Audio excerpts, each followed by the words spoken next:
Semua tangannya di atas.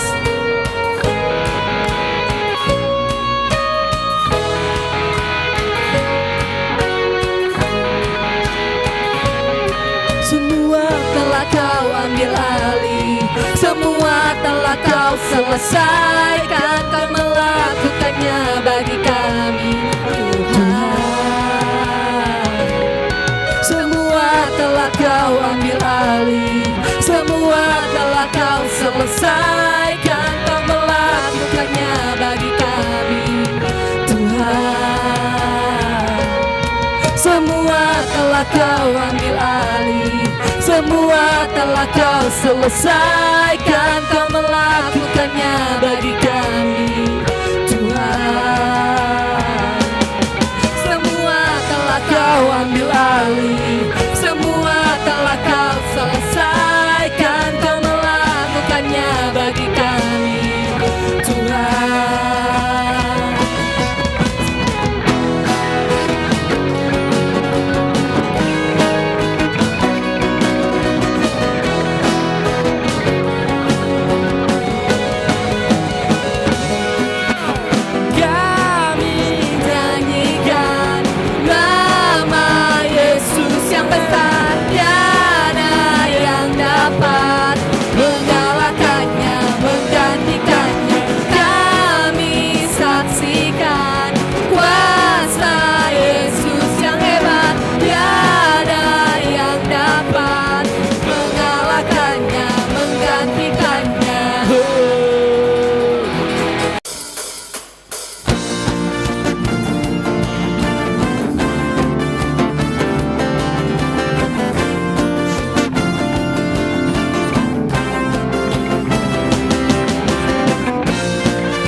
Di setiap langkahku tersedia petunjukmu, di setiap jalanku tersedia kasihmu. Lewat suka dan duka kau sandaran bagiku, lewat semua khawatirku engkau hari esokku.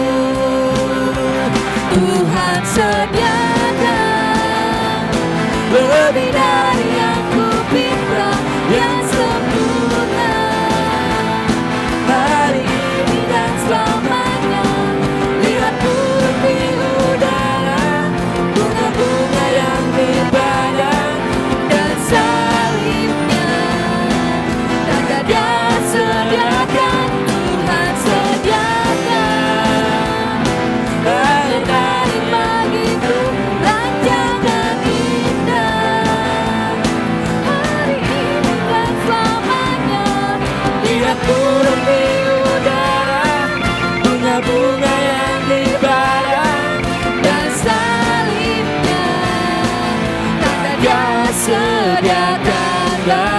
bagiku.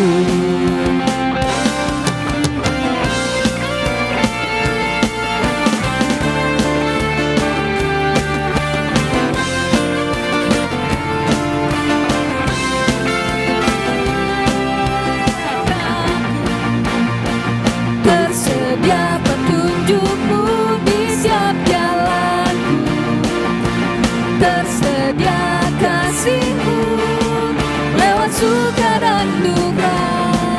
Kau sandaran bagiku lewat semua khawatirku.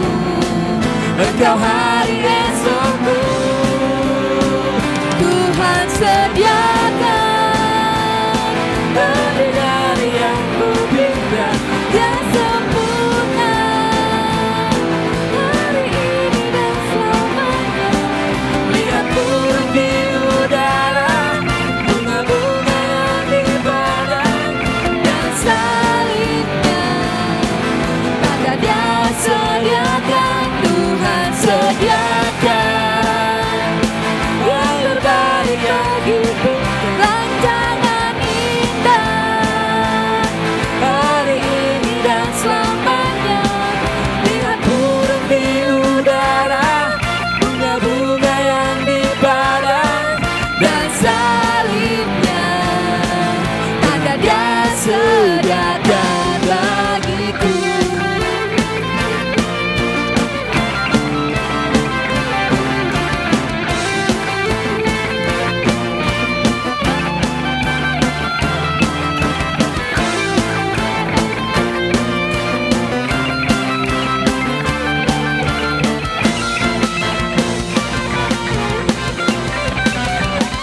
Tuhan sediakan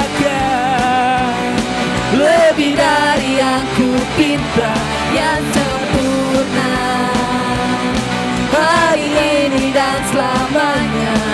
Lihat burung di udara, bunga-bunga yang di padang, dan salibnya dan Dia sediakan. Tuhan sediakan yang terbaik bagiku. Rancangan indah hari ini dan selamanya.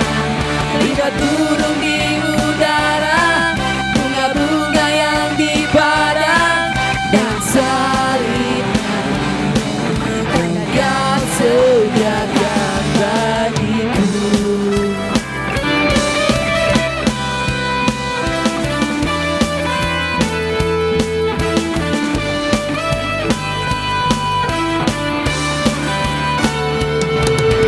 Haleluya.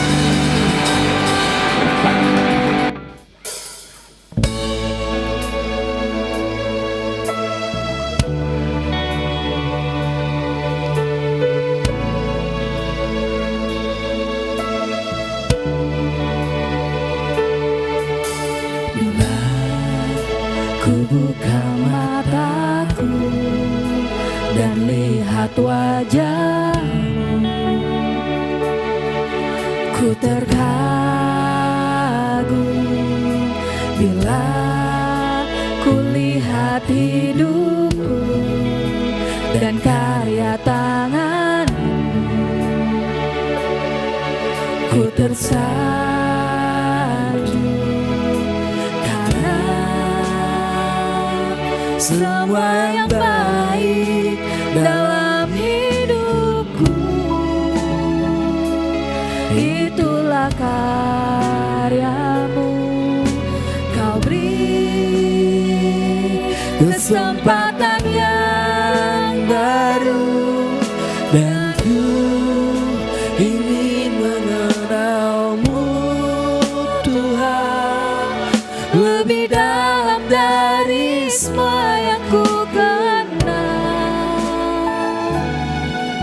Tiada kasih yang melebihimu. Ku ada untuk menjadi penyembahmu. Jemaat, saya undang untuk bangkit berdiri kembali. Kita akan nyanyikan dari awal lagi, amin. Bila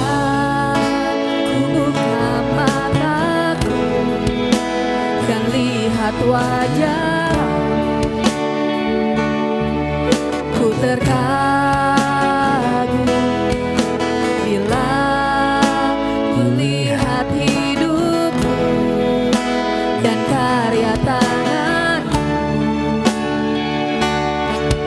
Ku tersanjung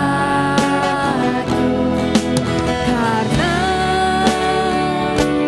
semua yang baik dalam hidupmu,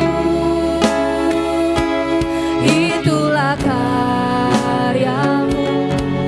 Kau beri kesempatan yang baru, dan ku ingin mengenalmu, Tuhan, lebih dalam dari semua yang ku kenal.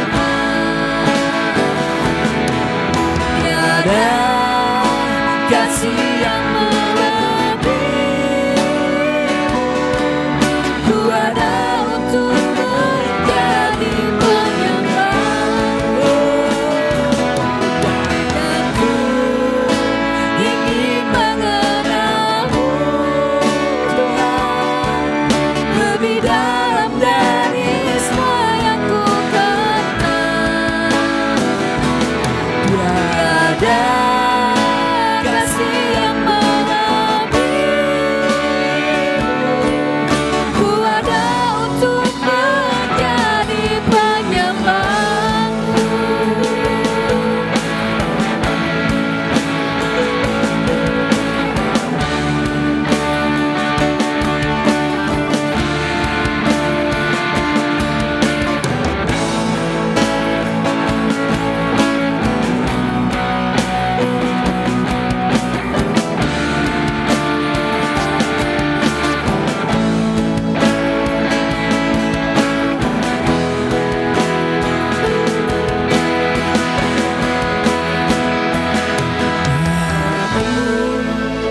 Ingin mengenalmu, Tuhan, lebih dalam dari semua yang ku kenal. Tiada kasih yang melebihimu, ku ada untuk menjadi penyembahmu. Ku ingin mengenalmu, Tuhan, lebih dalam dari semua yang ku kenal. Tiada kasih yang melebihimu, ku ada untuk menjadi Dan ku ingin mengenalmu, Tuhan, lebih dalam dari semua yang ku kenal. Tiada kasih yang melebihimu, ku ada untuk menjadi, ku ada untuk menjadi, ku ada untuk menjadi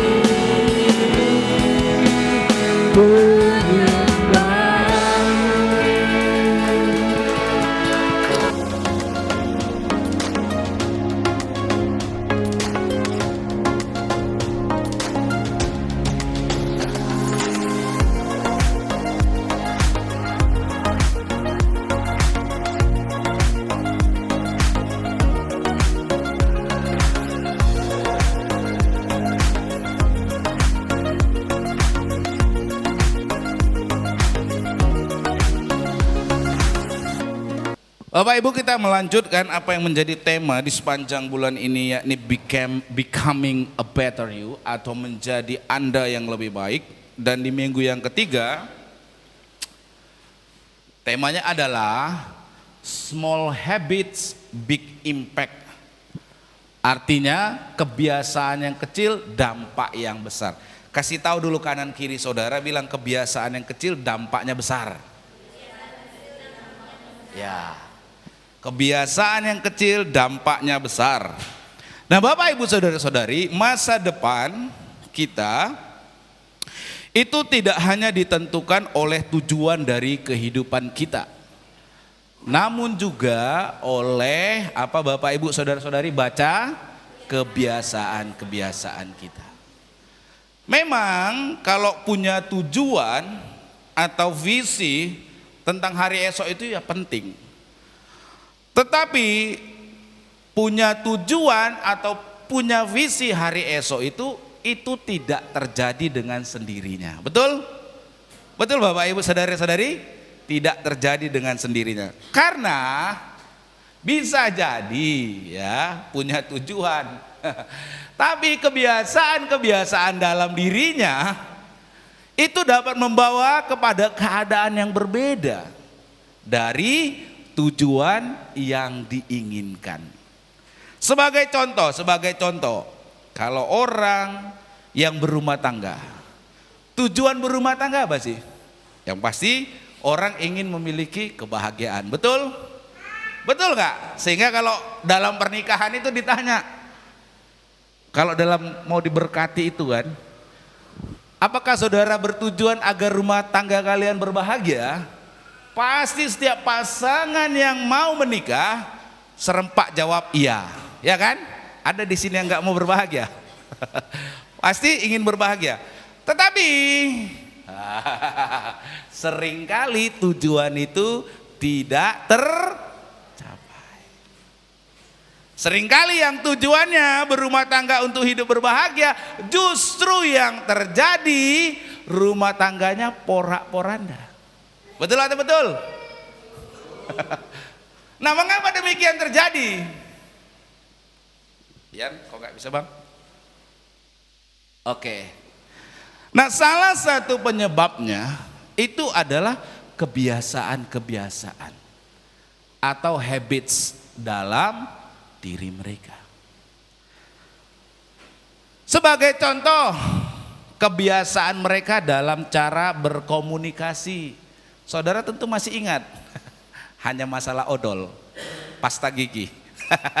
Yang satu pengen dari bawah, yang satu dari tengah. Kenapa? Karena dari kecil udah biasa pencet odol dari bawah, yang satu udah biasa pencet odol dari tengah.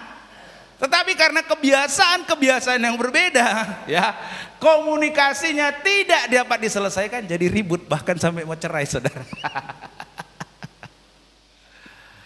Ya, mengatur keuangan keluarga, membuat keputusan dan berbagai kebiasaan lainnya itu bisa jadi membuat rumah tangga mereka dalam keadaan yang tidak nyaman. Jangan sepele saudara dengan kebiasaan-kebiasaan. Makanya tadi temanya kebiasaan yang kecil dampaknya besar.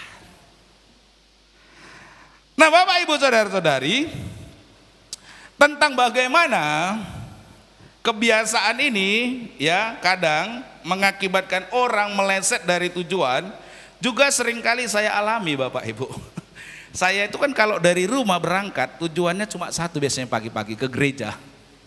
Sehingga kalau bawa kereta atau bawa mobil automatically ya, secara otomatis itu tujuan saya hanya ke gereja. Jadi kalau bawa mobil tujuannya hanya ke gereja. Kadang ibu kan suruh saya tujuannya untuk menjemput sini kita atau Esther gitu. Tapi karena saya sudah punya kebiasaan kalau saya dari gereja itu tujuannya saya dari rumah biasanya karena tujuannya ke gereja, saya itu udah biasa. Jadi kayak bawa mobil atau bawa kereta gitu.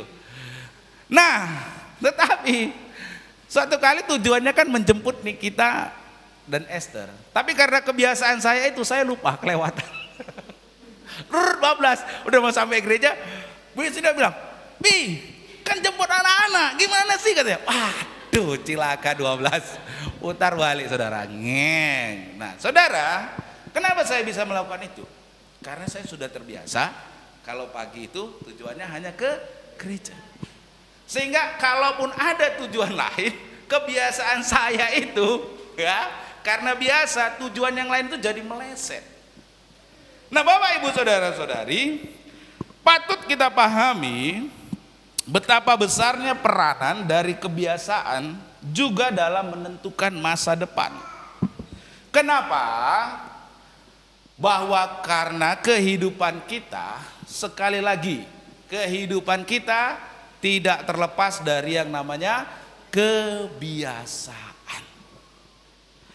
Salah satu penelitian yang dilakukan oleh Duke University tahun 2006, dalam penelitian tersebut didapati bahwa 40% dari tindakan-tindakan yang dilakukan orang dalam kehidupannya sehari-hari karena apa Bapak Ibu? Karena apa? Dan bukan karena, bayangkan setengah hidup saudara itu kebiasaan. Sebagai contoh, ini contoh. Tadi pagi saudara pakai celana kan? Kira-kira saudara waktu pakai celana mikir nggak kaki mana yang mau masuk duluan ke celana? Mikir nggak? Wah, kayaknya lebih baik kaki kanan duluan. Atau pakai kaki kiri, atau langsung masuk kedua-duanya. Enggak, saudara nggak perlu pikirkan. Saudara secara otomatis. Saudara hanya tahunya apa? Begitu selesai mandi, saudara pakai anduk, selesai langsung pakai celana. Enggak, saudara pikirkan, kanan dulu atau kiri dulu. Nanti mungkin setelah saudara pulang dari sini, saudara bisa pikirkan kanan dulu atau kiri dulu saudara pakai. Tapi saudara, itu mencerminkan bahwa dalam kehidupan kita, hampir semua tindakan kita, 40% itu dipengaruhi kebiasaan. Oleh karenanya Bapak Ibu, berarti kalau kita berbicara tentang membangun kualitas kehidupan yang lebih baik atau untuk menjadi kehidupan yang lebih baik, maka kita perlu membangun apa? Kebiasaan yang sehat. Membangun kebiasaan yang sehat ini tidak boleh diabaikan. Karena 40%, setengah apa yang Anda lakukan itu karena kebiasaan. Karena kualitas kehidupan kita juga tidaklah terlepas dari tindakan-tindakan yang kita lakukan. Tindakan-tindakan yang kita lakukan 40%-nya adalah kebiasaan. Sesuatu yang lain saja itu mungkin tidak biasa, dan itu hanya sesekali saudara. Selebihnya Anda lakukan setiap hari kebiasaan.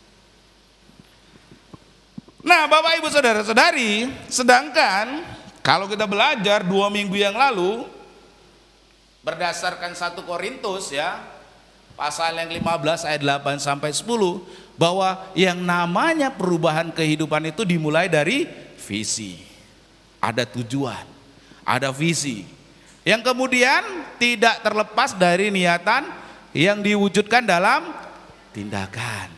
Dan yang ketiga, sangat memerlukan anugerah Allah. Nah Bapak Ibu Saudara-saudari, apa sih hubungannya antara kebiasaan yang sehat dengan anugerah Allah? Nah untuk memahami hal ini, saya mengajak kita untuk membaca kitab Daniel pasalnya yang ke-6, ayat yang ke-5 sampai dengan ayat yang ke-6, dan lalu ayatnya yang ke-10 sampai dengan ayatnya yang ke-11. Nah sebelum membaca ayat ini, saya secara singkat dulu overview ya, latar belakang sejarahnya. Kalau kita baca kitab Daniel itu bercerita tentang satu tokoh yang namanya Daniel. Daniel ini adalah seorang bangsa atau berkewarganegaraan Yehuda. Saat itu kerajaan Yehuda dikalahkan dan ditaklukkan oleh kerajaan Babel. Karena kalah ditaklukkan, Daniel saat itu diangkut. Kalau bahasa Alkitab dibuang, pembuangan. Diangkut kemana? Ke Babel. Sebagai apa? Tawanan. Sebagai Nah di sana Daniel rupanya walaupun sebagai tawanan, sebagai budak, hidup Daniel ini luar biasa. Sehingga waktu itu setelah pergantian raja dari kerajaan Babel yang dipimpin Nebukadnezar, berganti dari kerajaan jadi menjadi kerajaan Persia yang dipimpin oleh Raja Darius, Daniel ini ternyata punya kapasitas, punya kehidupan yang luar biasa. Sehingga kalau kita baca di Daniel pasal yang ke-6, ayat yang pertama sampai dengan ayat yang keempat, di dalam pemerintahan Raja Darius itu Daniel itu diangkat menjadi pejabat tinggi. Jadi waktu itu pemerintahan itu dikuasai oleh Raja Darius. Dia mengangkat ada sekitar 120 wakil-wakil rakyat. Ya mungkin tingkatnya gubernur lah sekarang ya. Lalu yang membawai 120 wakil-wakil rakyat ini atau pemerintahan atau gubernur ini diangkat 3 pejabat tinggi. Nah, salah satu pejabat tinggi itu adalah seorang yang bernama Daniel. Bukan itu saja, kalau kita baca lebih lanjut, Raja Darius, raja kerajaan Persia yang berkuasa saat itu bahkan ingin mengangkat Daniel lebih tinggi lagi. Daniel sudah membawai 120 mungkin wakil-wakil raja ya, gubernur gitu. Mereka itu ada di atasnya itu ada 3 orang. Karena Daniel ini luar biasa kali lagi, raja bahkan mau mengangkat Daniel lebih tinggi lagi. Jadi orang nomor 2. Nah tentu kalau ada orang yang kayak gini nih, muncul orang-orang yang iri hati. Ya kan? Karena karirnya makin tinggi nih. Padahal orang pembuangan, orang yang dibuang, orang yang kalah tawanan perang, tiba-tiba mau makin tinggi posisinya, ada yang iri. Nah termasuk siapa yang iri itu adalah 2 dari 3 orang tadi itu ya, yang pejabat tinggi tadi, mereka iri. Karena iri, mereka mencari alasan, berupaya supaya Daniel ini dijegal, gak jadi orang nomor 2. Nah sekarang dengan latar belakang yang demikian, saya mengajak kita membaca Daniel pasal yang ke-6, ayat yang ke-5 sampai dengan ayatnya yang ke-6. Para pejabat tinggi yang 3 orang termasuk salah satunya Daniel, dan kepala daerah itu yang 120 orang itu mencari alasan untuk mendakwa Daniel dalam hal pemerintahan. Tetapi mereka tidak mendapat alasan apapun atau suatu kesalahan, sebab ia setia dan tidak ditemukan suatu kelalaian atau kesalahan padanya. Ayat yang ke-6, kata orang-orang itu, kita tidak akan menemukan alasan apapun untuk mendakwa Daniel kecuali dalam hal hukum Allahnya. Bapak ibu saudara-saudari yang iri-iri ini ya, mereka tidak menemukan satu alasan apapun untuk mendakwa Daniel.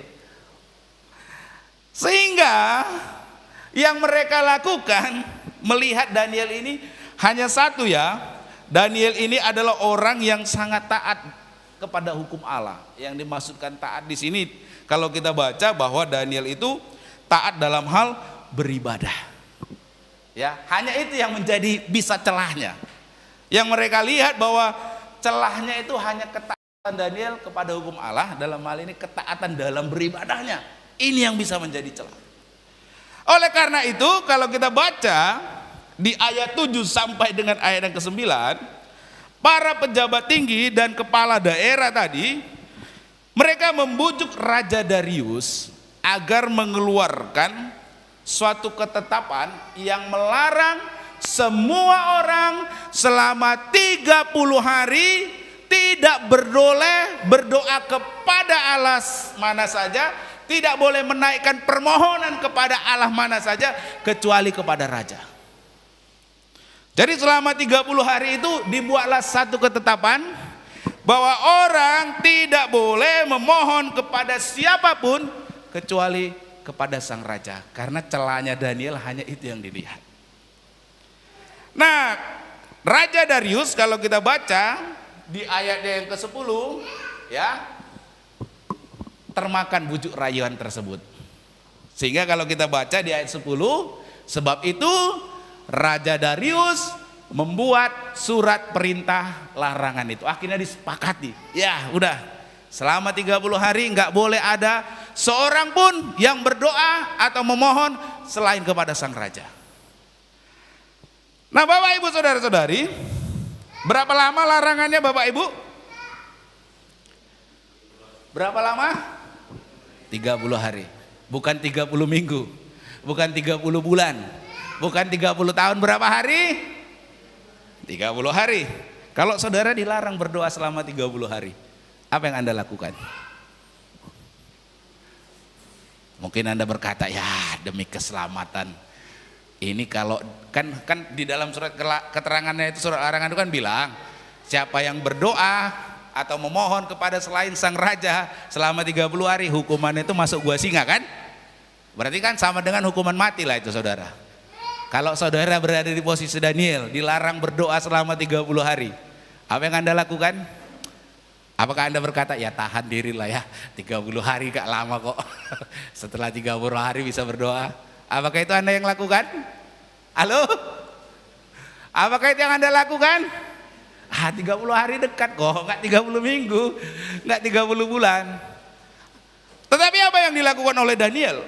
Ini yang dilakukan oleh Daniel. Mendengar surat perintah itu telah dibuat, Daniel pulang ke rumahnya. Di kamar atasnya ada tingkap-tingkap yang terbuka ke arah Yerusalem.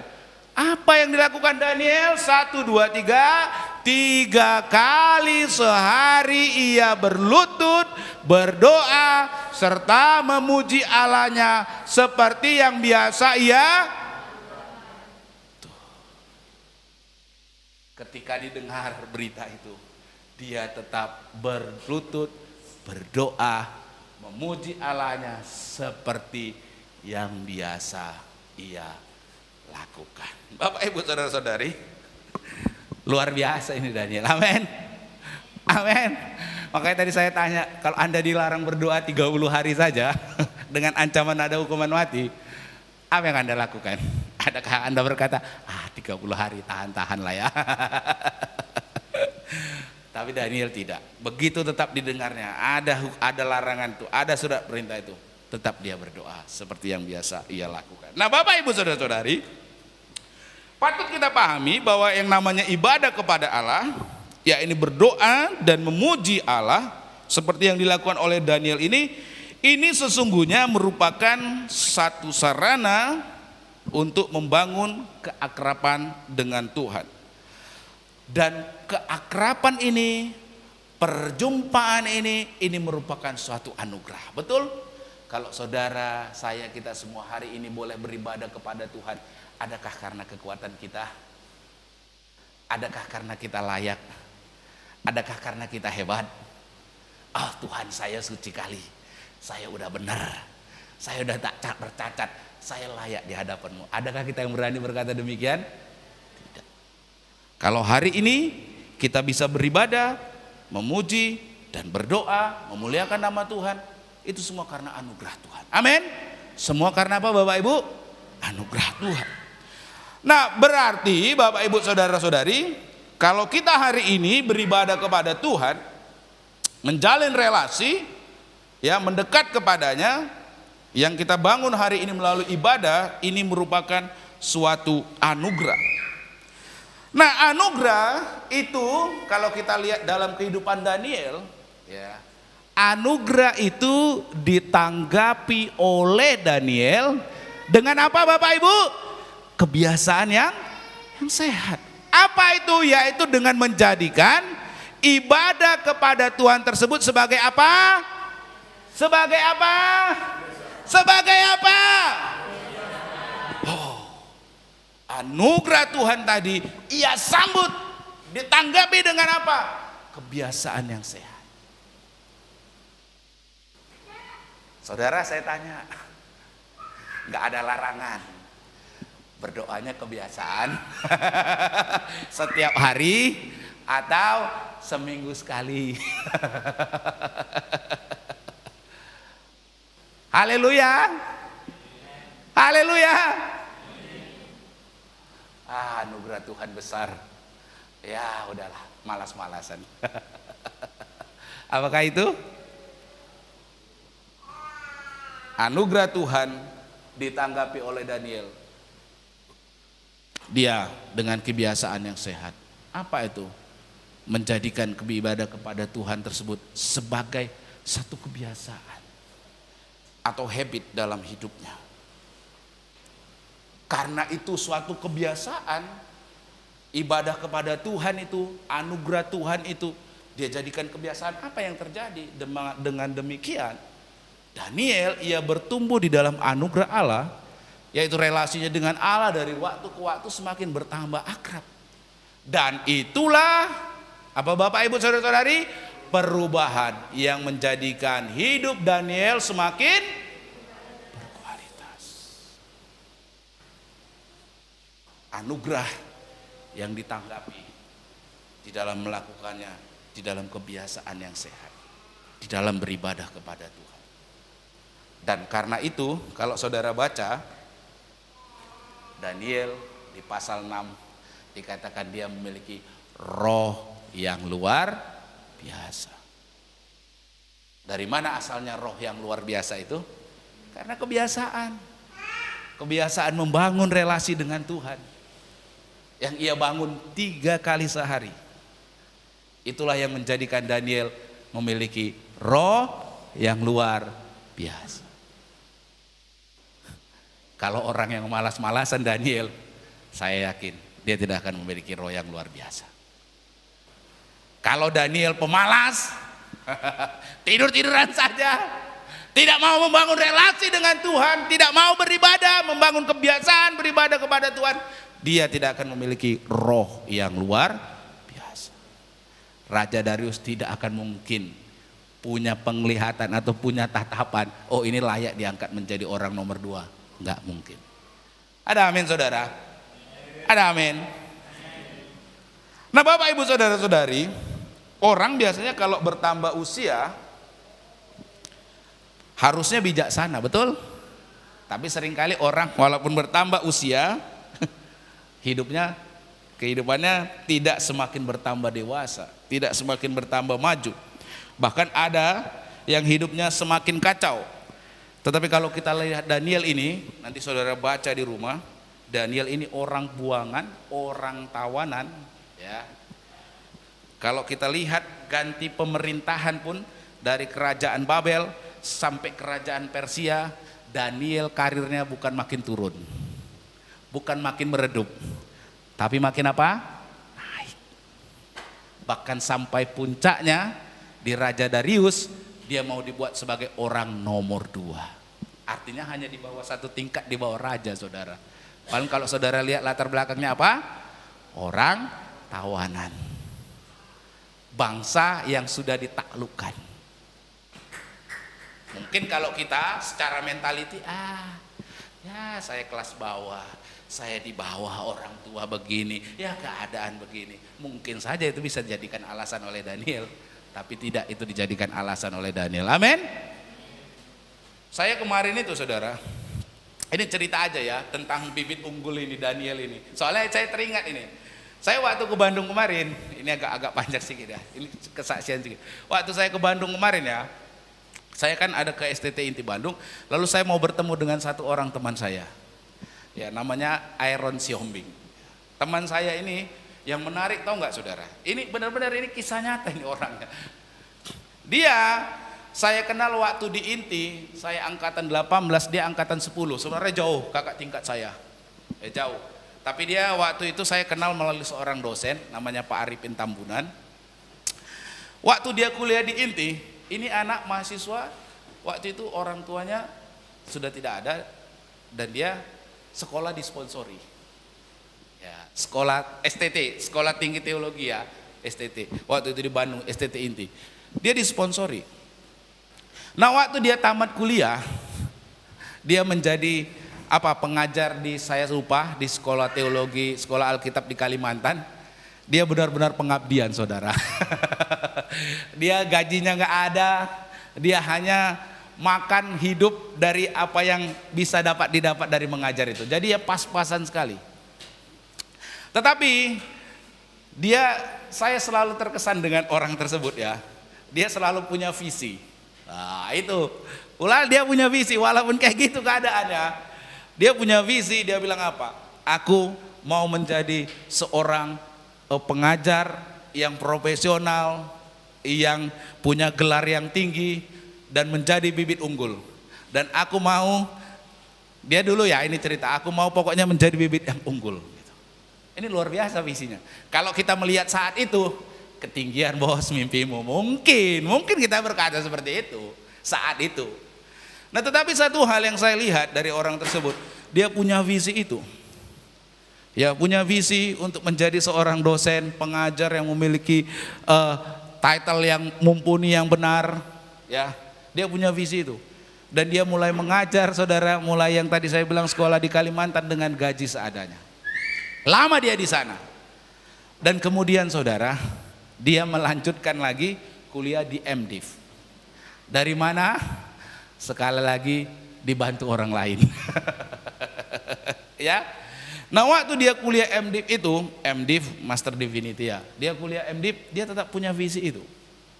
Saya masih ingat dia mau masuk kuliah, dia nggak punya sepatu. Dia minta sama saya kebetulan ada sepatu lebih. Nah bang, gak apa-apa bang, bawa aja, saya bilang. Makasih ya, makasih bro. Celana ada bro, katanya. Ada ini, nah, bawa gitu ya kan. Saking susahnya saudara. Ya makanya saya bilang ini orang luar biasa itu. Makanya saya bilang dari sederhana dia saya kasih. Oke. Singkat cerita dia kuliah MDiv. Kalau mau ngajar itu kan titlenya harus MTH, sehingga harus kuliah lagi. Dari MDiv harus lagi kuliah MTH. Saudara tahu dari mana?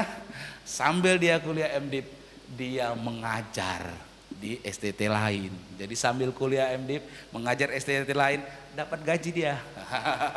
Dapat gaji dia, ditabung-tabung lah sama dia. Ditabung-tabung sehingga akhirnya kemudian dia punya tabungan, selesai dia MDiv. Dia melanjutkan MTH. Kali ini nggak disponsor saudara, biaya sendiri. Biaya sendiri. Jadi sambil dia mengajar, sambil kuliah, dia biaya sendiri. Tahu saudara, sampai dia tamat MTH, dia biaya sendiri sekarang. Sambil dia mengajar. Nah, dari sini kan kita mulai lihat kan, apa yang menjadi visinya, perlahan dengan pasti menjadi kenyataan. Tetapi semuanya harus dikerjakan dengan tindakan lah. Kalau nggak ada tindakan ya nggak akan mungkin tercapai. Dan dimulai dengan kebiasaan-kebiasaan.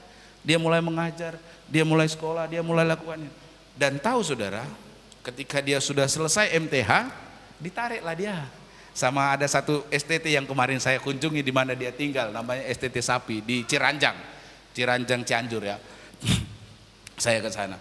Dia di sana. Sambil dia mengajar anak sekolah di STT situ, dia mengambil kuliah doktor di STT Cipanas. Saya iseng tanya, berapa bos biayanya kuliah doktor gitu? 120 juta. Dari mana uangmu? Gue bilang, korupsi enggak? Selo bos, bibit unggul kita katanya. Saya suka kali visinya itu. Dia bilang saya bibit unggul katanya. Tuhan masih kerjakan kalau saya melakukan bagian saya. Benar saudara, perlahan tapi pasti. Sekarang dia sudah selesai tamat sekolah doktornya. Bahkan kalau kita di pemerintah itu kan dia ada namanya jabatan fungsi ya. Dia sudah menjadi lektor saudara. Sudah menjadi lektor, dapat gaji dari pemerintah itu jalan setiap bulan. Selain dia dapat dari ngajar di STT. Dia sekarang kehidupannya ya enaklah, nyaman gitu, ada fasilitas, ada tempat tinggal, ada mobil, ada rumah ya. Dia mengajar terus dapat dosen. Dia bilang gini, sekarang saya kan STT Inti tempat saya kuliah dulu yang saudara sering lihat juga kalau di video-video Pak Bambang. Itu kan sekarang ada pembangunan yang besar-besaran tuh. Mantap sekali gedung STT Inti sekarang. Modern banget lah. Saya kemarin berkunjung ke sana. Tian kalau siapa yang mau ke sana, bagus sekali sekarang. Benar-benar modern, benar-benar canggih. Nah STT Inti ini kurang dosen, sehingga mau diminta Bang Eron. Dia bilang, sorry bos katanya, kecuali bayar berani 20 juta baru pindah. Dia bercanda gitu, nggak dia bercanda seperti itu. Kenapa? Karena dia sekarang sudah di posisi yang sekarang. Dia bilang kalau saya keluar, semua STT itu pasti ngejar saya. Satu katanya, gelar doktor. Yang kedua, jabatan fungsional saya sudah lektor katanya. Pasti saya dikejar. Siapapun yang mau pasti saya dicari. Nah saudara, dari cerita kawan saya ini, Bang Aaron ini, yang menarik lagi saudara, ini luar biasa. Dia bilang apa? Kau pulang dari sini jangan takut katanya. Ku antarkan. Dijemput saya sama dia, pulang diantarkan, dikasih lagi oleh-oleh. Dia beliin. Jadi saya nggak keluar uang, dia beliin oleh-oleh 1 kotak katanya. Bang, baik kali serius ini, tenang, bibit unggul kita katanya. Wah. Jadi saya satu yang sangat berkesan dari perkataan dia lah, saya bibit unggul katanya. Dan dia visinya itu luar biasa. Dan yang kemudian saya lihat dari dulu dia, karena saya melihat dia dengan mata kepala saya sendiri, bukan karena apa orang lain sampaikan, saya lihat dulu. Karena seperti saya bilang tadi, sepatu pun saya kasih, ya, saya masih ingat itu, dia nggak ada sepatunya. Nah, tapi saudara, itu semua bisa dia terjadi. Yang pertama dia punya visi tadi. Jadi saya waktu dengar dia, saudara belum pernah kan lihat pendeta dikhotbahi, dialah yang mengkhotbahi saya. Lama saya dikhotbahi sama dia, saudara. Diceritain, kamu harus punya visi. Yang kemudian kedua dia bilang, you harus giving the best terhadap visi you, katanya. Apa yang menjadi visimu itu, harapan tujuanmu, kau harus berikan yang terbaik untuk mencapai visimu itu. Dan itu saya, wah, terima kasih. Dia sering mengejek saya. Dia bilang begini, kita belum selevel lah, masih STH sama dokter jauh tingkatannya katanya. memang dirimu pendeta katanya, tapi ini udah dokter, sorry ya. Saya juga pendeta, dia juga pendeta Metodis Injili, gereja Metodis. Nah, dia bilang gitu. Jadi tingkatan kita masih jauh. Jadi kalau mau ngomong saya masih jauh ya katanya. Itu luar biasa, saudara. Luar biasa ya. Dan saya melihat sama seperti apa yang dilakukan Daniel, ya. Daniel itu punya kebiasaan yang sangat baik, dan orang tersebut juga yang teman saya tadi itu punya kebiasaan yang sangat baik. Dia rajin membaca buku, dia rajin pergi ke sana kemari untuk mencari sumber buku. Dia punya kebiasaan yang baik. Dan akhirnya dia capai apa yang menjadi tujuannya itu. Nah, Bapak Ibu Saudara-saudari, supaya kita ya boleh mencapai apa yang menjadi tujuan dalam kehidupan kita, itu semua tidak terlepas dari kebiasaan-kebiasaan yang sehat. Amin. Yang tentu harus kita bangun. Dalam hal ini kita bisa melihat dalam diri Daniel, Bapak Ibu Saudara-saudari. Dia semakin tua, hikmatnya semakin luar biasa, hidupnya semakin meningkat, ya. Dan ini semua tidak terlepas dari kebiasaannya yang sehat. Nah, sekarang bagaimana supaya dalam kehidupan kita, kalau kita menyadari bahwa 40% tindakan kita itu karena kebiasaan, dan faktor kebiasaan itu bisa menentukan masa depan kita. Kebiasaan-kebiasaan yang sehat demikian, lalu bagaimana? Apa yang bisa menghasilkan kebiasaan-kebiasaan yang sehat? Yang pertama, tentukan dulu kehidupan yang Anda harapkan. Amin. Supaya saudara punya kebiasaan-kebiasaan yang sehat, tentukan dulu kehidupan seperti apa yang Anda harapkan. Kalau saya tanya hari ini, Pak Andreas, kehidupan apa yang Anda harapkan? Kalau belum tahu, maka tentu tidak bisa menentukan langkahnya, benar? Kalau saya tanya Mama Justin, apa Mama Justin, kehidupan seperti apa yang akan engkau inginkan atau ingin engkau raih gitu? Kalau Mama Justin menjawab belum tahu, maka tentu tidak akan bisa membangun kebiasaan-kebiasaan yang sehat. Betul atau betul? Betul atau betul? Kalau saya tanya hari ini Pak Daniel, kehidupan seperti apa yang Anda inginkan atau ingin Anda raih? Kalau jawabannya belum tahu Pak, maka tentu tidak akan mampu membangun atau menetapkan langkah-langkah yang sehat. Oleh karenanya sangat penting tahu dulu mau seperti apa. Artinya saudara perlu menentukan kehidupan yang hendak saudara raih. Hanya dengan melihat tujuan yang jelas seperti itulah, barulah saudara akan mengetahui langkah-langkah apa yang perlu saudara kerjakan. Dan dalam hal ini yaitu mengetahui kebiasaan-kebiasaan apa yang perlu saudara bangun.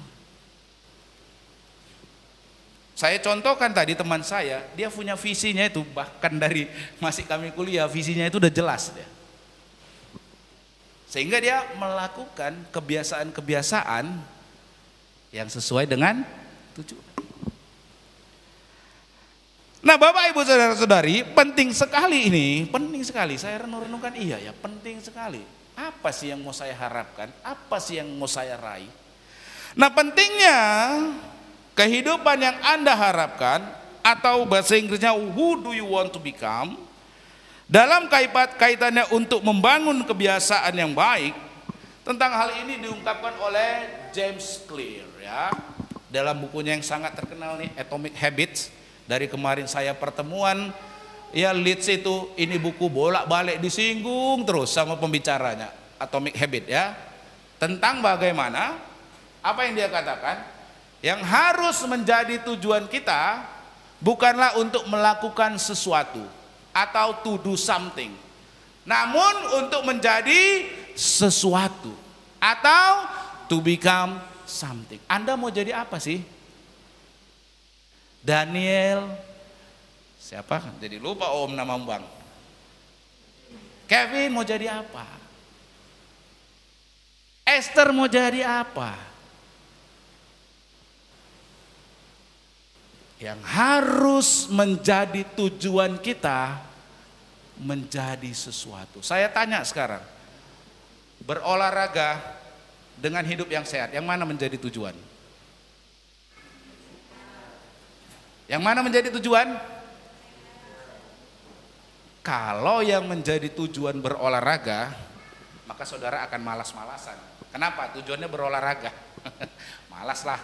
Kalau malas itu muncul nggak berolahraga. Tapi kalau saudara sadar tujuan saudara mau sehat, maka mau nggak mau saudara harus Jadi bukan melakukannya, tapi mau jadi apanya itu dulu. Tahu tujuannya dulu. Seringkali orang melakukan tapi tidak tahu mau jadi apa.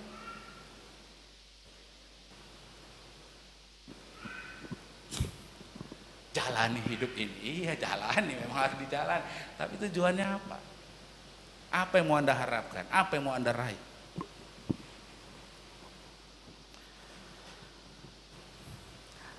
Tentang bagaimana tujuan ini yang hendak diraih ini kita bisa belajar dalam diri Daniel.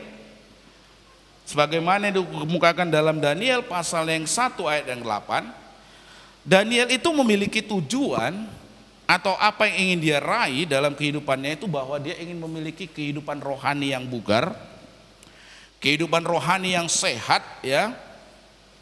Sehingga kehidupan yang berkenan kepada Allah, sehingga Daniel dia tidak bersedia untuk menajiskan dirinya dengan hal-hal yang dilarang oleh Tuhan. Oleh karenanya di ayatnya yang ke-8, Pak Daniel pasal 1 ayat ke-8 dikatakan begini. Daniel bertekad untuk tidak menajiskan dirinya dengan santapan raja dan dengan anggur yang biasa diminum raja. Dimintanyalah kepada pemimpin pegawai istana itu supaya ia tidak usah menajiskan dirinya. Kalau saudara dikasih tawaran yang begini, alhamdulillah benar. Tapi Daniel tidak. Karena Daniel tahu bahwa kehidupannya dia ingin adalah kehidupan yang berkenan kepada Allah. Dia tahu dia ingin membangun kehidupan rohani yang sehat. Sehingga ia berketetapan untuk tidak menajiskan diri dengan apa yang menjadi makanan dan minuman raja. Nah, Bapak Ibu saudara-saudari, inilah yang luar biasa daripada seorang yang namanya Daniel. Ia memiliki tujuan untuk memiliki kehidupan kerohanian yang sehat, kehidupan rohani yang bugar, kehidupan yang berkenan kepada Allah. Oleh karenanya Daniel tidak bersedia menajiskan dirinya juga, sebagaimana yang ditulis di dalam Daniel pasal 1 ayat 8. Karena dasar ini juga, karena Daniel ini memiliki tujuan kehidupan, ya ini hidup yang berkenan kepada Allah. Ini juga yang melatar belakangi Daniel 6 ayat 11, bahwa ia beribadah 3 kali sehari kepada Tuhan. Dia punya tujuan dalam hidupnya. Dia tahu mau jadi apa dirinya. Sehingga yang pertama, dia tidak menajiskan diri. Yang kedua, dia beribadah kepada Allah 3 kali dalam sehari. Itu karena dia tahu dia mau jadi apa. Karena dia tahu apa yang mau dia raih. Nah, singkat kata, kebiasaan yang dibangun oleh Daniel tersebut tidaklah terlepas dari apa yang menjadi tujuan hidupnya, yaitu agar ia memiliki kerohanian yang bugar atau kehidupan yang menyenangkan hati Tuhan. Nah, dari sini kita dapat melihat kaitan antara tujuan kehidupan dengan kebiasaan yang perlu dibangun.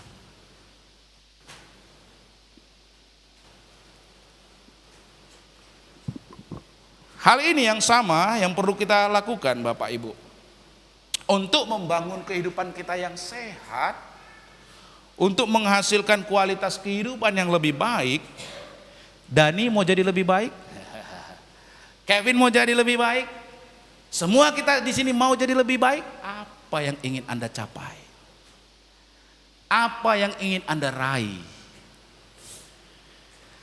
Saudara ingin menjadi apa? Kalau Pak, saya gak tahu mau jadi apa-apa, ya udah jelas. Pasti kebiasaan-kebiasaannya mencerminkan apa yang dia bilang tidak jelas tadi. Benar enggak? Benar tidak Bapak Ibu?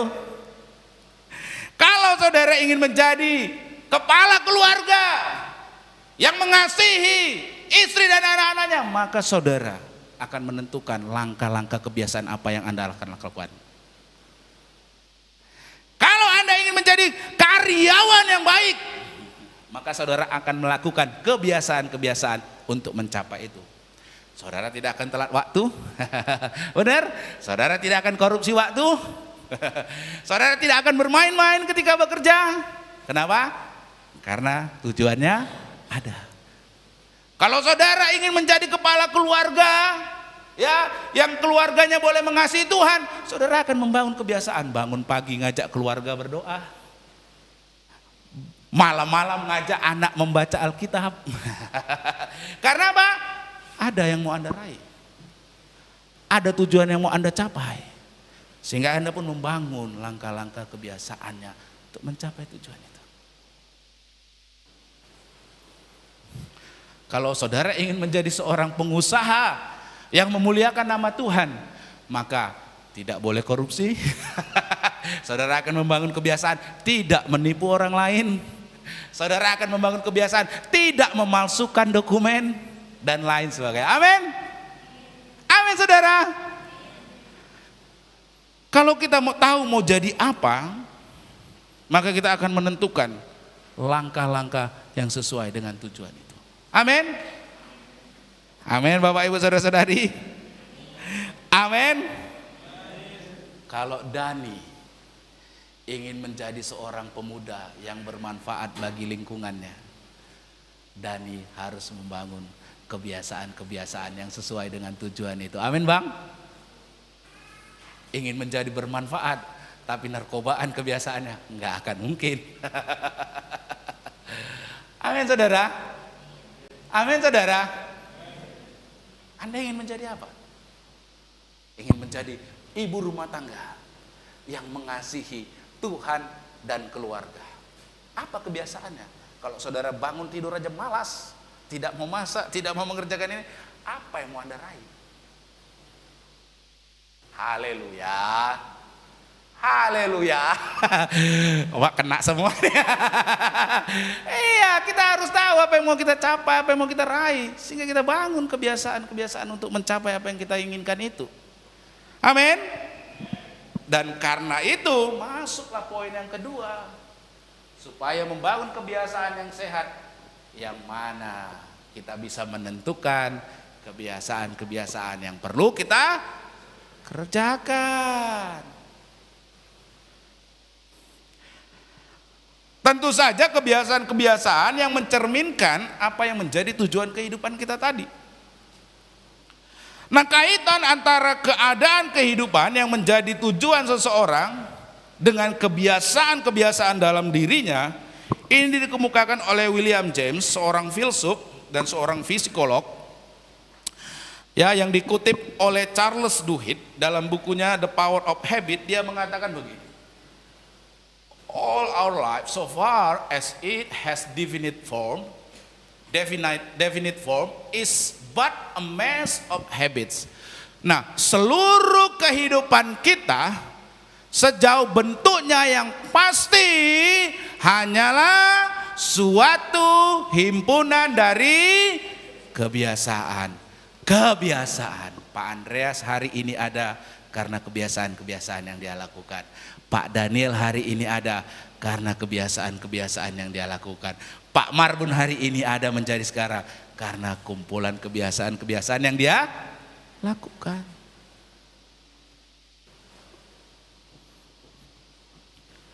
Saudara mulai merenung gak? Oh iya ya. Oh iya bisa jadi betul ya. Coba saudara renungkan kata-kata ini. Kalau lah dulu ya, saya rajin lah belajar, rajin lah bekerja. Kebiasaan saya bekerja keras. Mungkin hidup saya berbeda. Tapi kalau hidup saya sekarang begini, oh iya mungkin saya dulu kebiasaan saya suka menunda-nunda, suka mengulur-ulur waktu, suka bermalas-malasan. Oh iyalah mungkin begini. Amin saudara. Gak akan mungkin kalau kebiasaan-kebiasaan kita yang lain, keadaan hidup kita jadi seperti ini, gak akan mungkin. Amin. Semua itu karena apa? Kebiasaan. Artinya melalui kalimat ini, kehidupan seorang itu jadi apa dirinya sekarang terbentuk, itu oleh karena kebiasaan-kebiasaan yang ada dari dirinya. Kalau orang ingin menjadi pribadi yang sehat, maka tidak bisa tidak orang tersebut harus membangun kebiasaan-kebiasaan yang sehat. Ini sebagai contoh ya. Kalau saudara ingin menjadi pribadi yang memiliki pengetahuan yang luas, maka saudara harus membangun kebiasaan, yaitu membaca buku-buku yang bermutu dan yang memperluas wawasan saudara. Tidak mungkin seorang akan memiliki pengetahuan yang mumpuni kalau kebiasaan dirinya hanyalah duduk melamun serta menghabiskan waktu untuk bergosip dan membicarakan hal-hal yang tak. Saya teringat dengan kawan tadi saya, itu benar-benar kutu buku saudara, sampai kacamatanya tebal segini saudara. Kalau membaca buku, saya kemarin juga waktu dia datang, bro sini katanya, lu baca ini katanya. Dia terjemahin buku perjanjian lama yang setebal gini, teologi perjanjian lama, dari bahasa Inggris ke bahasa Indonesia saudara. Ini lu katanya, kau baca ini lu tanya apa aja, ini udah masuk di sini katanya. Wah ini orang memang. Makanya gak heran kehidupannya gitu ya saudara. Dia benar-benar luar biasa. Dia membangun kebiasaan-kebiasaannya yang sehat, yang sesuai dengan tujuannya tadi. Nah Bapak Ibu Saudara-saudari, ini juga yang dapat kita lihat dalam kehidupan Daniel. Daniel, dia ingin membangun kehidupan dengan kerohanian yang bugar. Maka seperti yang dicatat di dalam Daniel pasal 6 ayat 11, Daniel membangun kebiasaan, yaitu apa? Beribadah kepada Allah melalui berdoa dan memuji Tuhan. Berapa kali saudara? Seperti apa saudara? Yang biasa ia lakukan. Bukan seminggu sekali, bukan sebulan sekali, apalagi nggak dilakukan. Yang biasa ia lakukan artinya setiap hari.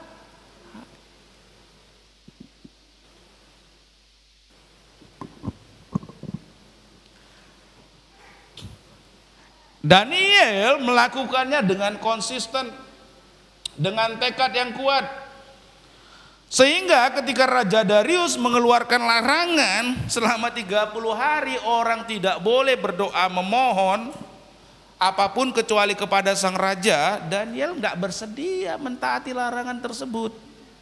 Karena dia sudah terbiasa berdoa setiap hari 3 kali sehari. Daniel nggak berkata, cuma 30 hari saja udahlah, nggak apa-apalah, nggak usah ku kerjakan. Daniel tidak berkata demikian. Daniel memiliki tekad untuk menjadi seorang pribadi yang memiliki kerohanian yang bugar dan hidup menyenangkan hati Tuhan, dan ia tunjukkan melalui komitmennya kepada kebiasaan yang ia bangun. Bagaimana dengan kita? Satu kali gak berdoa, gak apa-apalah. Besok lupa lagi, gak apa-apalah, baru 2 hari. Hari yang ketiga, gak apa-apalah. Maka kebiasaan yang buruk itulah yang hinggap dalam diri kita. Kebiasaan yang baik tadi jadi kita tanggalkan.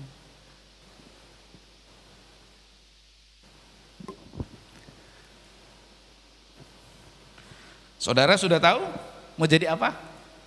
Kehidupan seperti apa yang Anda harapkan? Kehidupan seperti apa yang Anda inginkan? Maka sekarang kemudian tentukanlah langkah-langkah untuk mencapai kehidupan yang Anda inginkan. Apa langkah-langkah kebiasaan yang sehatnya? Kalau kita tidak punya tujuan, tidak tahu mau jadi seperti apa, maka di poin yang kedua ini menjadi tidak berguna. Karena saudara tidak akan membangun kehidupan yang sehat, kebiasaan-kebiasaan yang sehat. Kalau kita sudah punya tujuan, sudah kita tentukan kebiasaan-kebiasaan apa yang harus kita kerjakan, pulang dari tempat ini nanti mulai kita membangun kebiasaan-kebiasaan yang sehat itu. Amin. Dan yang ketiga, yang pertama tadi untuk membangun kebiasaan-kebiasaan yang sehat, tentukan dulu mau apa yang Anda raih, apa yang ingin Anda capai. Yang kedua, tentukan dulu kebiasaan-kebiasaan yang sesuai untuk mencapai tujuan itu. Dan yang ketiga, ada kebiasaan yang perlu Anda lakukan, ada kebiasaan yang perlu kita tanggal.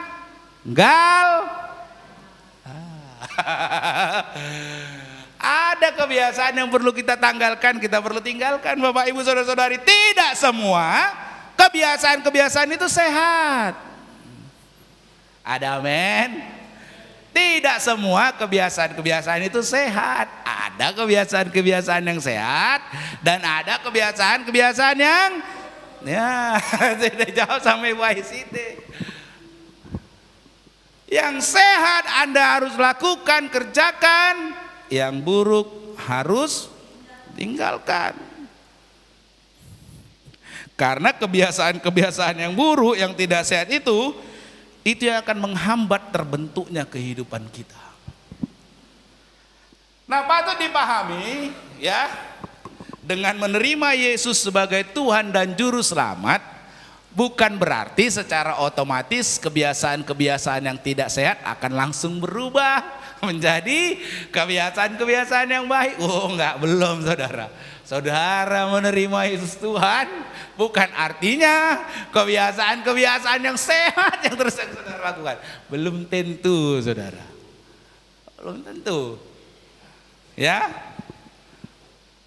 Keputusan menerima Yesus sebagai Tuhan dan Juru Selamat itu adalah langkah yang pertama menuju kehidupan yang bermakna.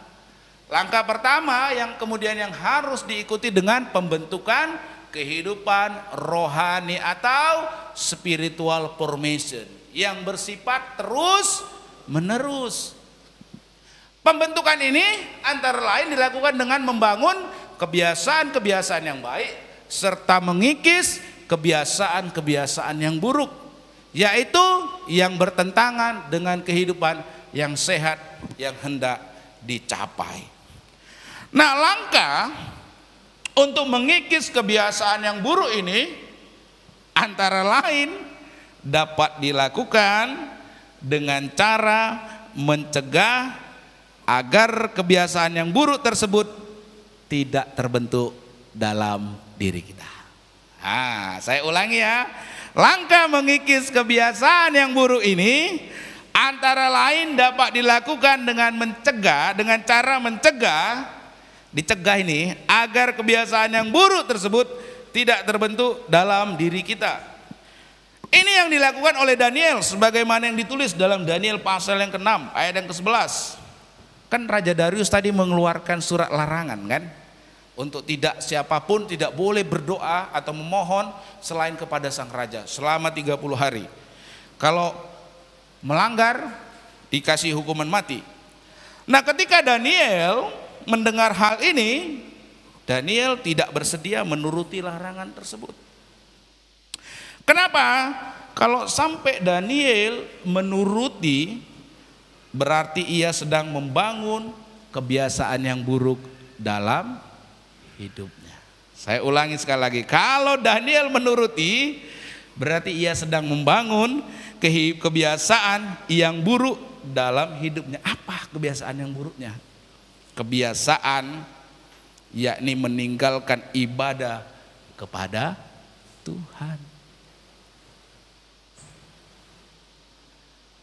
Kalau Daniel menuruti, maka ia masuk pada satu kebiasaan yang baru, yakni meninggalkan ibadah kepada Tuhan.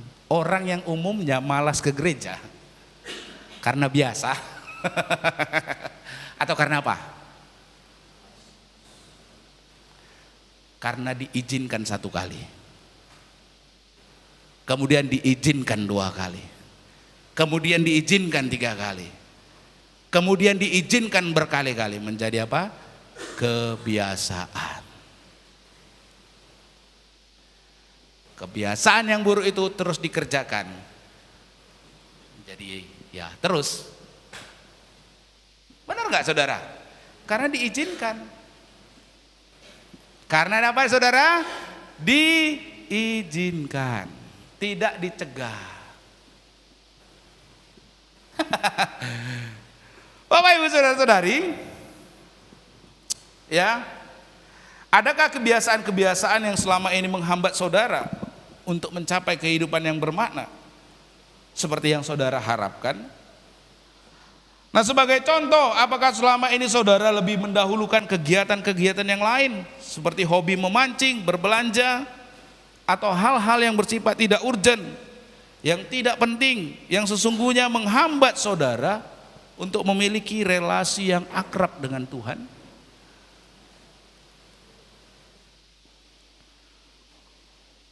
Jadi nggak hanya saudara perlu melakukan kebiasaan-kebiasaan yang baik, tapi saudara perlu tinggalkan kebiasaan-kebiasaan yang tidak baik.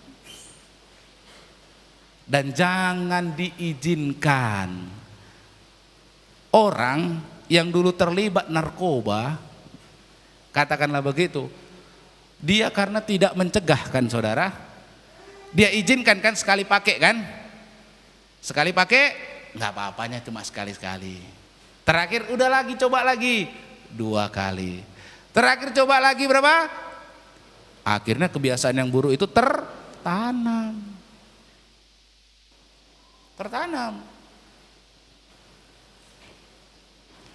Berarti untuk mencegah, untuk kita bisa menanggalkan kebiasaan-kebiasaan yang sehat, perlu kita lihat dulu ini. Kita cegah ini, jangan sampai masuk ini. Karena ini berbahaya.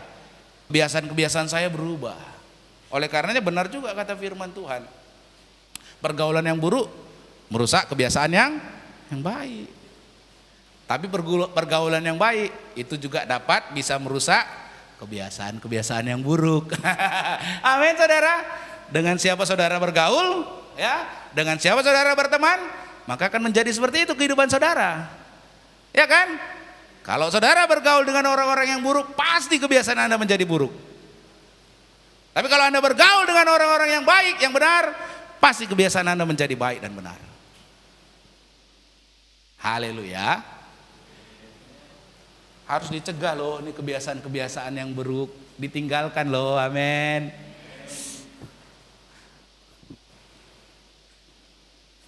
Bapak Ibu saudara-saudari, tentang tadi ya, tentang Daniel, mengapa Daniel tidak bersedia menuruti larangan itu, adalah supaya Daniel tidak terbentuk dalam kebiasaan dalam dirinya untuk tidak beribadah kepada Allah. Oleh karena itu, tentang beribadah kepada Allah, ingatlah Ibrani 10 ayat 25. Janganlah kita menjauhkan diri dari pertemuan-pertemuan ibadah kita seperti yang dibiasakan oleh beberapa orang. Tentang tidak biasa berdoa, tidak biasa beribadah, tidak biasa ke gereja itu karena tidak dicegah awalnya. Karena tidak apa? Dicegah. Itu dibiarkan masuk. Karena dibiarkan masuk, akhirnya menjadi satu kebiasaan. Singkat kata, dengan mengetahui kebiasaan-kebiasaan apa yang harus dihindari dan ditinggalkan, serta mengambil langkah dalam bentuk mencegah atau meninggalkan kebiasaan tersebut, maka saudara sedang membangun kebiasaan yang sehat. Dan itulah kebiasaan yang akan menolong saudara atau untuk memiliki kehidupan yang lebih baik atau becoming a better you. Ingat saudara, 40% tindakan Anda itu karena kebiasaan. Ingat ini. Ingat ini, 40%. Saudara tanpa berpikir Anda melakukannya. Bayangkan kalau setengah dari kehidupan saudara Anda lakukan dengan kebiasaan-kebiasaan yang buruk. Tergambarlah hidup Anda seperti apa. Karena separuhnya itu menentukan kehidupan Anda. Oleh karenanya tidak boleh dipandang remeh kebiasaan-kebiasaan saudara.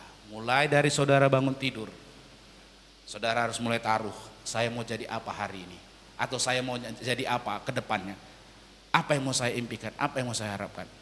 Saudara tulis di kertas, saya melakukan tindakan ini hari ini, saya melakukan kebiasaan ini hari ini.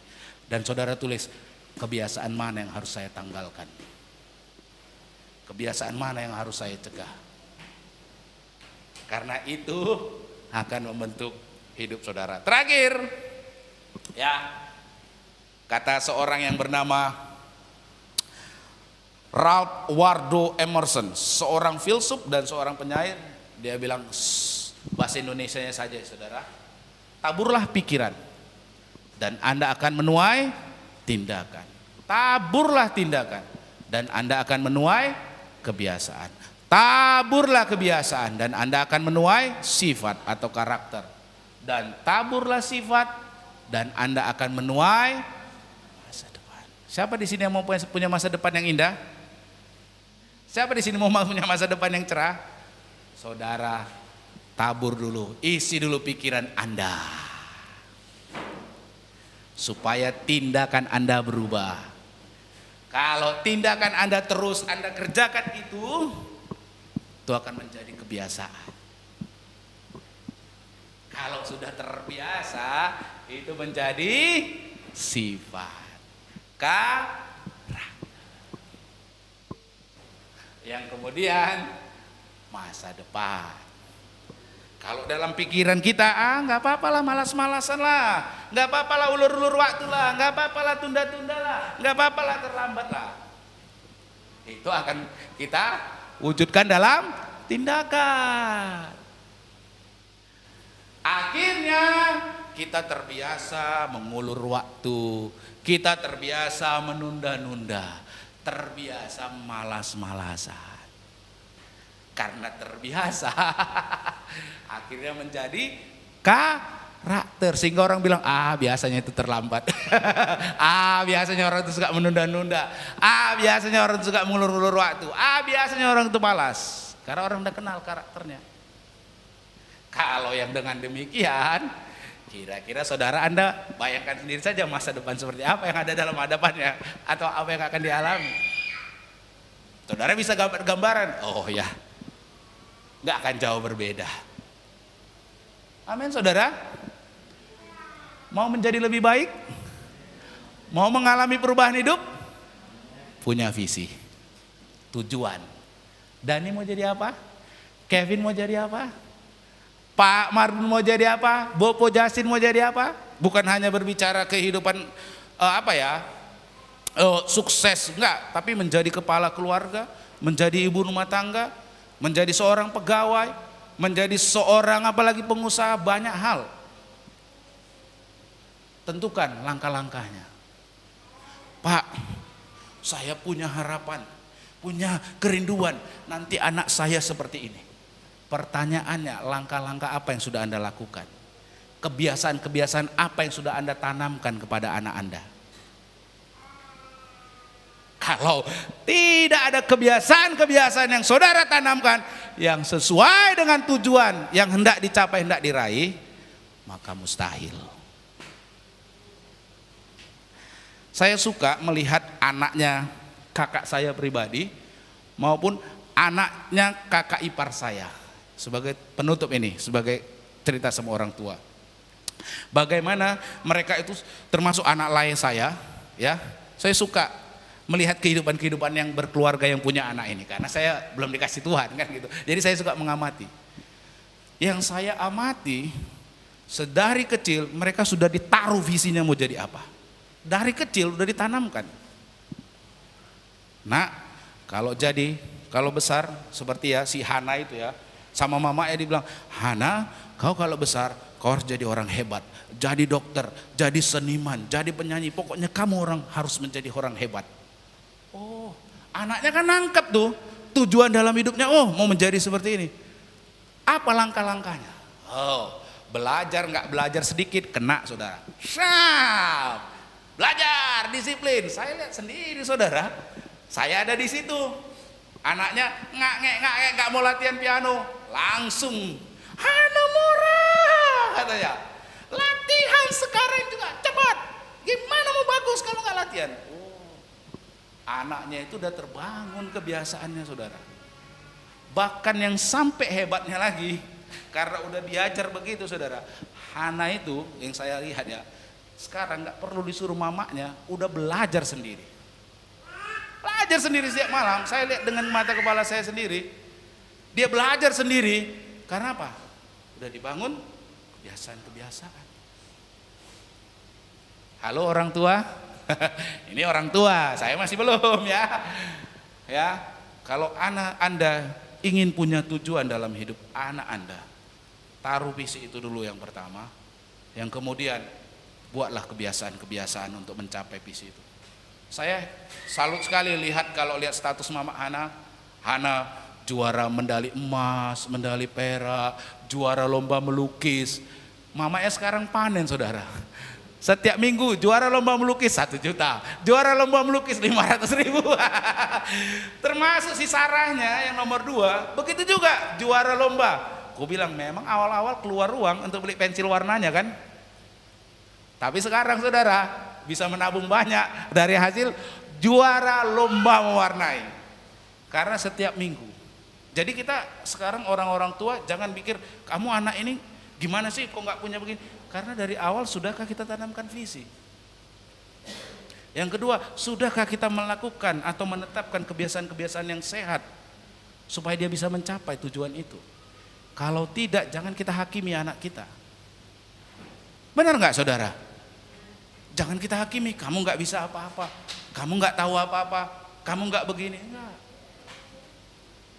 Amin. Teringat saya dengan Bang Aaron tadi.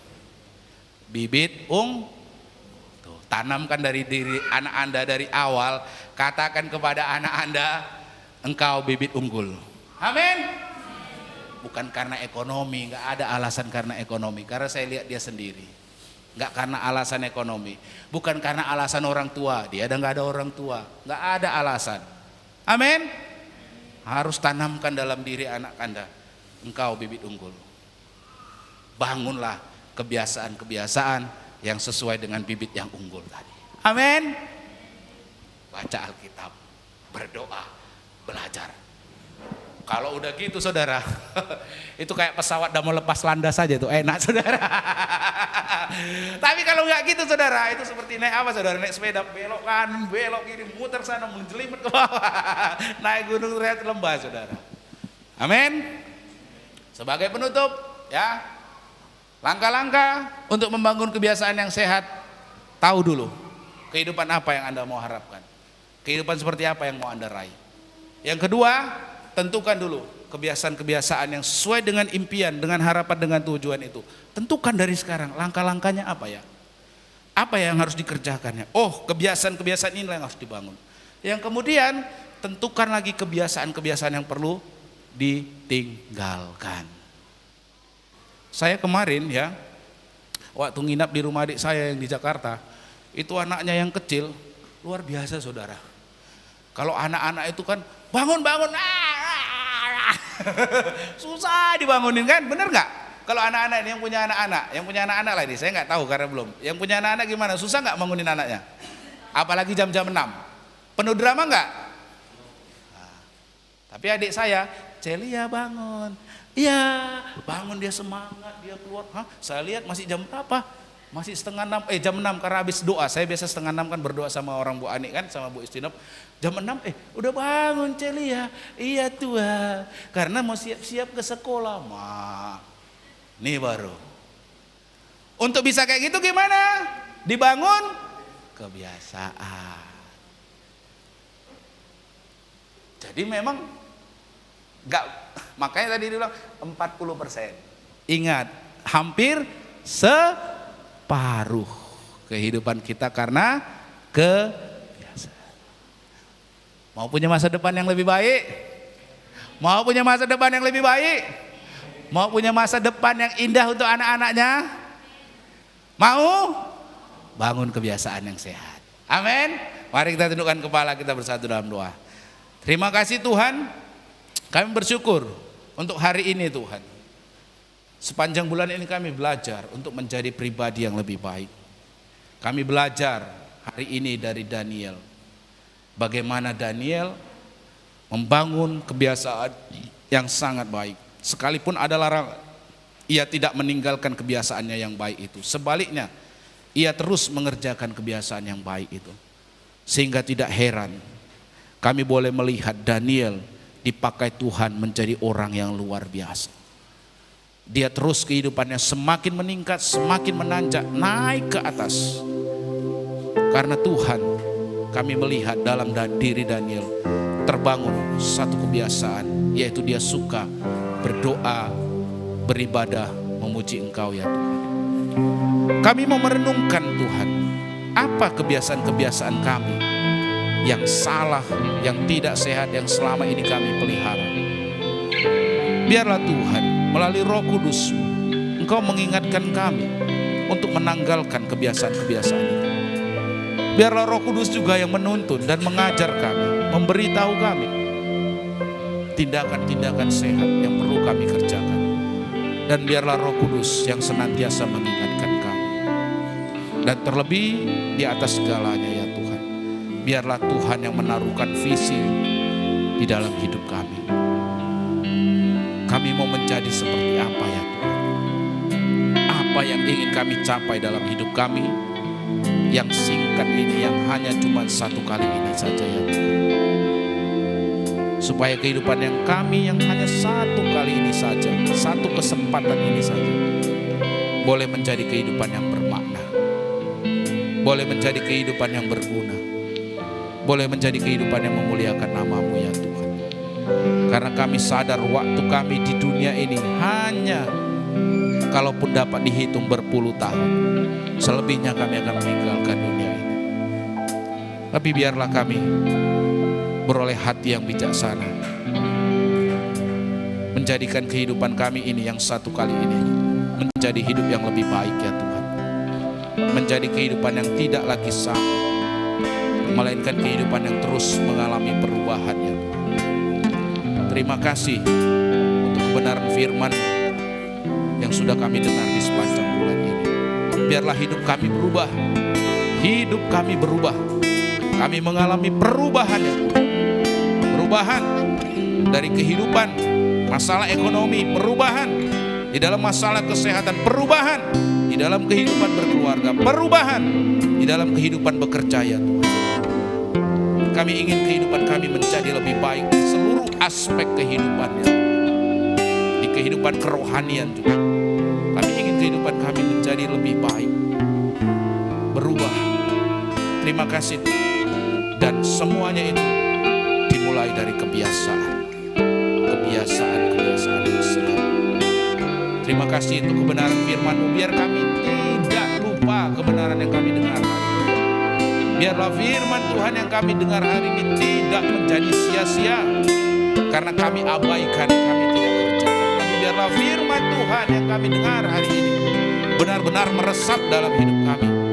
Sepulang kami dari tempat ini, Tuhan, kami mulai membangun apa kebiasaan-kebiasaan yang sehat yang perlu kami kerjakan setiap hari, sehingga nanti kehidupan di akhir kami dipanggil Tuhan, menuju akhir kehidupan kami tidak menyesali kehidupan kami. Kami tidak menyesali kehidupan yang sudah kami jalani, karena kami sudah melakukan yang terbaik. Kami sudah membangun kehidupan kami sedemikian rupa yang berharga di hadapan Tuhan. Terima kasih, kami mengucap syukur. Dalam nama Yesus kami berdoa. Amin.